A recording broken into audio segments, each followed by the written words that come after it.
देश में एक बार फिर लॉकडाउन जैसे हालात पैदा होते दिखाई दे रहे हैं। चलिए जानते हैं कि इसका असर खाद्य तेल की कीमतों पर कैसा देखने को मिल सकता है।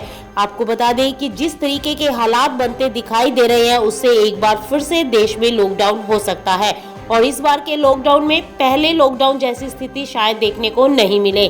पहले लॉकडाउन से बड़ी मार इस आंशिक लॉकडाउन से पड़ सकती है।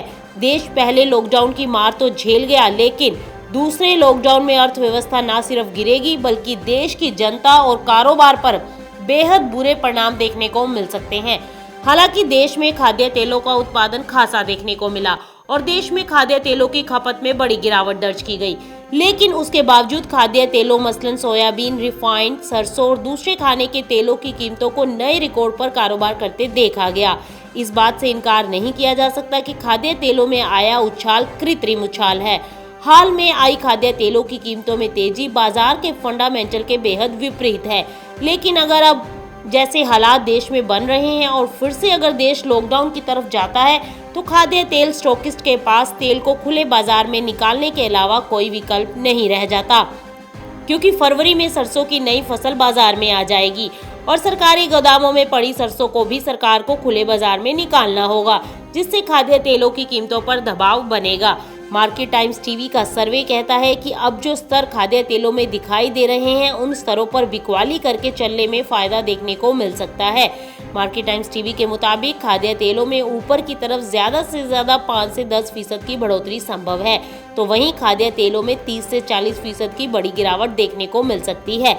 ऐसे में हर ऊपरी स्तर पर बिकवाली करके फायदे का सौदा किया जा सकता है। खाद्य तेलों की बढ़ती कीमतों और अर्थव्यवस्था के पटरी से नीचे खिसकने के साथ साथ लोगों के रोजगार पर विपरीत असर पड़ने के चलते आम उपभोक्ता की खरीदारी की शक्ति कमजोर पड़ रही है और जब आम उपभोक्ता के पास खर्च करने के लिए पैसा नहीं होगा तो उसके रोजमर्रा के खर्चों में कटौती देखने को मिलेगी।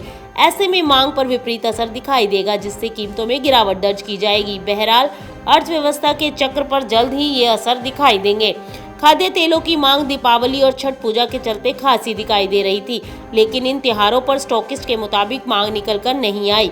मार्केट टाइम्स सर्वे के मुताबिक देश में खाद्य तेलों और तिलहनों फसलों का रिकॉर्ड स्टॉक मौजूद है और स्टॉकिस्ट को मन मुताबिक मांग नहीं मिलने से ये स्टॉकिस्ट कभी भी खुले बाजार में अपना माल बेच सकते हैं, जिससे कीमतों पर भारी दबाव बनता दिखाई दे सकता है। Bureau report, market times TV.